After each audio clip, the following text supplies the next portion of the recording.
혼란스러운 경험이든 조화로운 경험이든 간에 타인과의 경험에 걸림없이 그저 당신 자신의 삶을 누릴 수 있다면 어떨까요? 누군가가 어떤 경험을 해야 하는 것을 안쓰러워하거나 그들을 끊임없이 구원해줘야 한다고 생각하기보다는 자신의 순수한 본성을 구원의 길로 삼는 것이 훨씬 더 본질에 가까운 태도입니다. 머리와 가슴이 합이라면 당신은 점차 분리된 무의식적 상태를 넘어서 사람들을 바라보게 됩니다. 이것은 인내심과 수용성과 용서와 자비를 불러들여서 당신의 만남의 토대가 되게 합니다. 상대방이 아무리 심한 염증에 걸려 있더라도 상관없이 말입니다. 마음의 노력에 의해서든 몸의 습관적 반응에 의해서든 어떤 일이 일어나든 그것을 사랑하면 당신은 만나는 사람들의 희생자가 되지 않고도 세상에 온전히 존재할 수 있게 됩니다. 머리와 가슴이 합일되면 삶 속에 오가는 일들이 점점 가벼워지기 시작합니다. 인간에게 실망하여 모든 희망을 잃어버리게 하곤 했던 게 이제는 여태껏 경험해 본 적 없는 높은 주파수를 일궈낼 절호의 기회가 되었습니다. 영감에 찬 가슴 뛰는 선택을 내릴 때마다 당신의 진동수가 급상승해져 가면 삶에 대한 당신의 인식도 진화하여 당신의 주변 세계를 확장해 갑니다. 세상은 당신이 어디에 있든 간에 가슴을 사랑해야 할 때를 알려주게끔 우주에 의해 설계되어 있습니다. 눈앞에 어떤 상황이 펼쳐지든 간에 당신의 경험은 자애로운 부모의 위안과 응원과 관심을 갈구하는 순진무구한 아이를 드러내어 보여줍니다. 물론 그 자애로운 부모는 당신이 어디에 있든 찾을 수 있게 마련이고요. 통합된 감정 속에서 머리와 가슴이 하나가 되면 그것은 당신이 영원한 하나의 나인 만유의 상호 연결성을 탐험해 볼 준비가 됐음을 우주에 알려줍니다.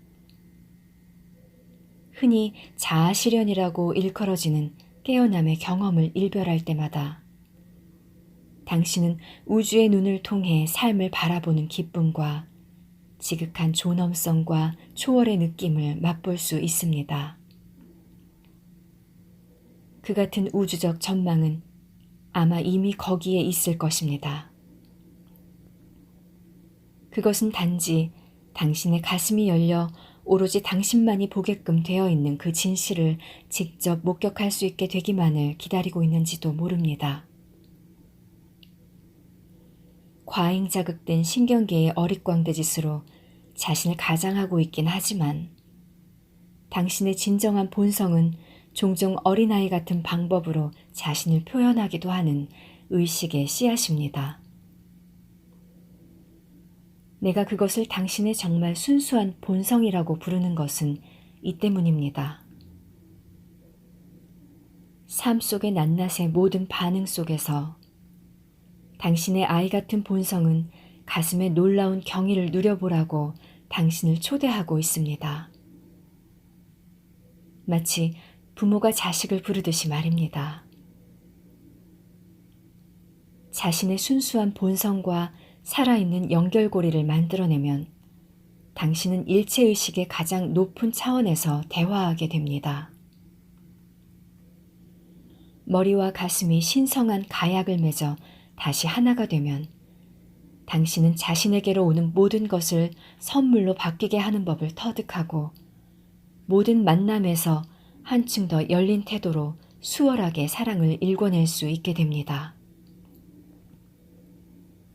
하지만 인격에 염증이 생기면 의식의 영원한 진실이 쪼개어져서 하나인 감정을 분리된 듯 보이는 두 부분으로 분열시킵니다.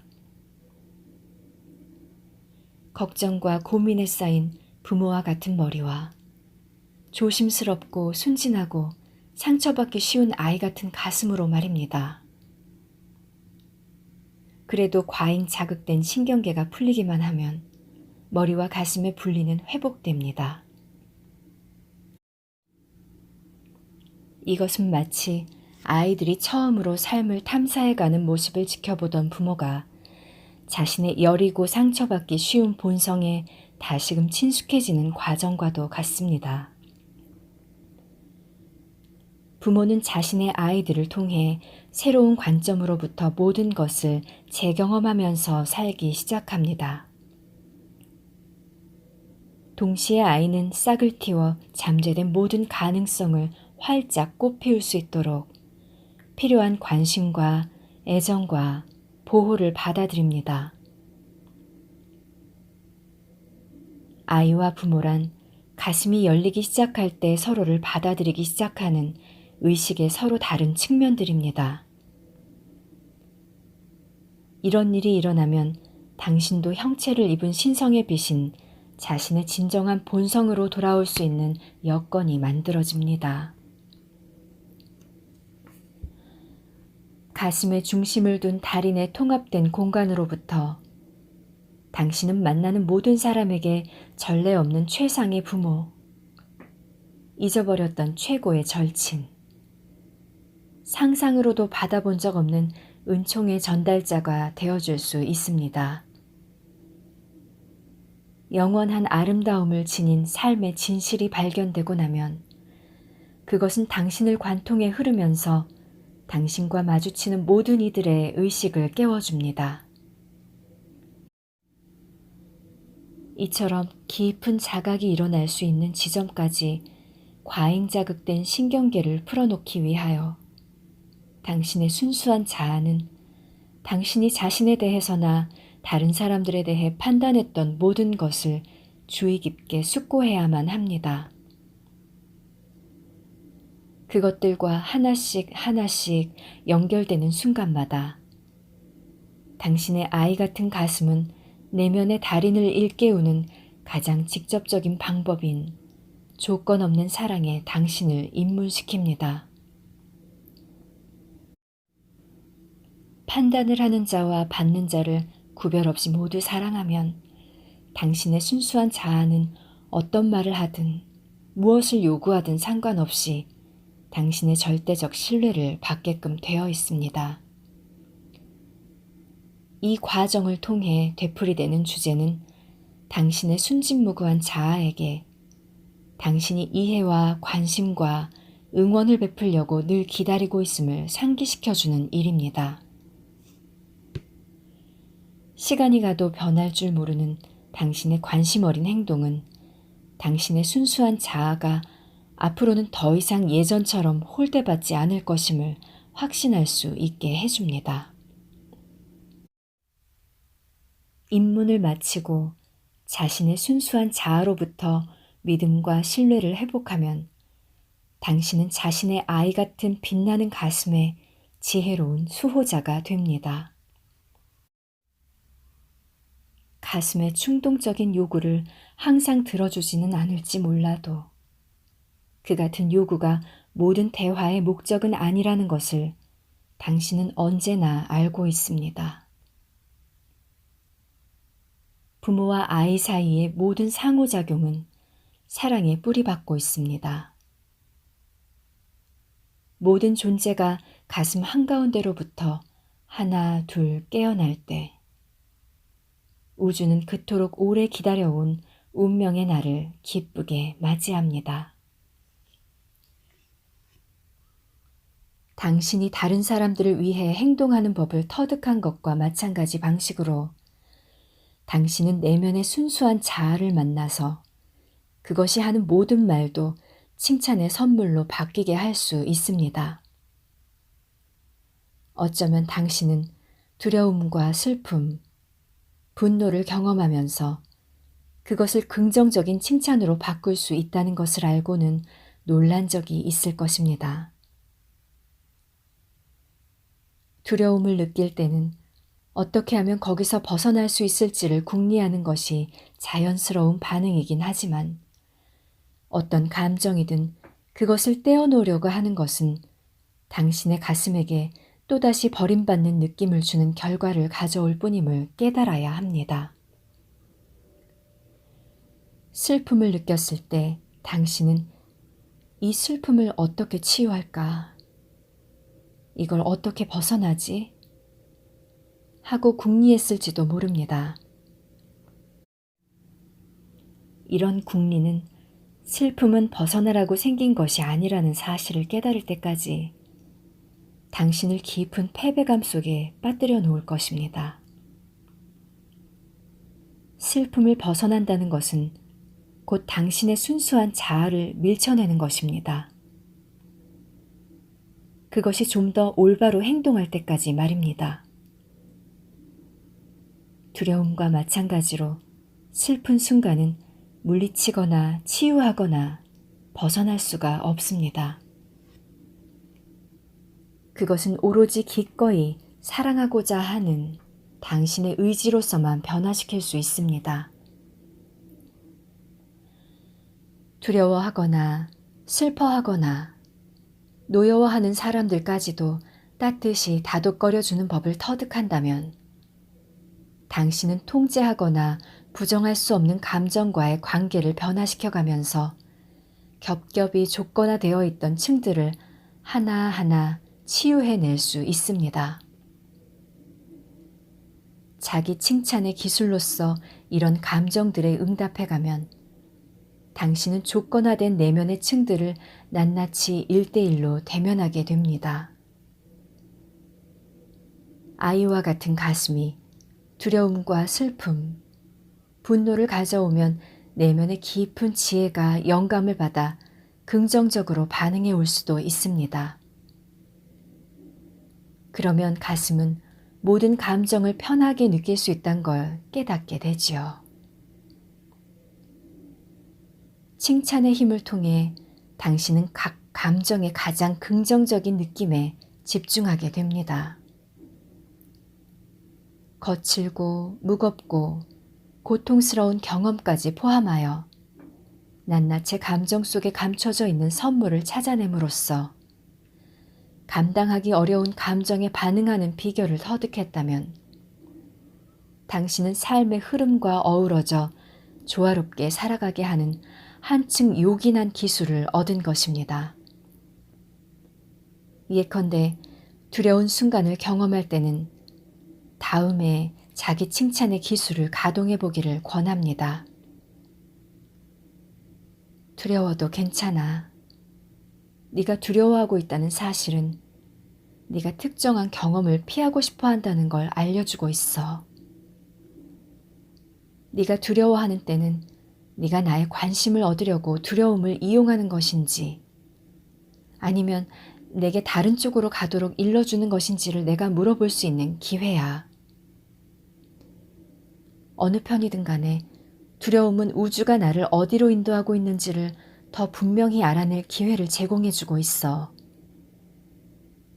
나의 순진무구한 가슴인 너를 어느 때보다 더 사랑할 기회도 고스란히 지켜주면서 말이야. 너의 선물은 굉장히 멋져. 고마워. 당신의 여정을 당신이 나서서 헤쳐가려 하지 않고 내면의 인도를 받아들이도록 자신에게 존중심을 베풀면 가장 선명하고 직접적인 답을 얻을 수 있게 됩니다. 두려움이 매 순간 무엇을 하지 말아야 할지를 일러주고 애쓰든 아니면 그저 당신의 관심을 끌려고 애쓰든 두려움은 언제나 변함없는 응원이 되기도 합니다. 두려움을 칭찬하고 인정해 줄 때 어떤 일이 일어나는지를 느껴보세요. 아무리 끔찍한 두려움이라 하더라도 그조차도 신성의 한 표현이어서 간과하거나 무시하거나 비웃거나 부인해야 할 대상이 아닙니다. 슬픔이 일어나도 가슴에게 이와 같이 말하면 사랑이 자기 칭찬의 기술을 발휘할 기회를 얻게 됩니다. 너의 슬픔을 환영해. 네가 느끼는 모든 슬픔을 내게 나눠줘.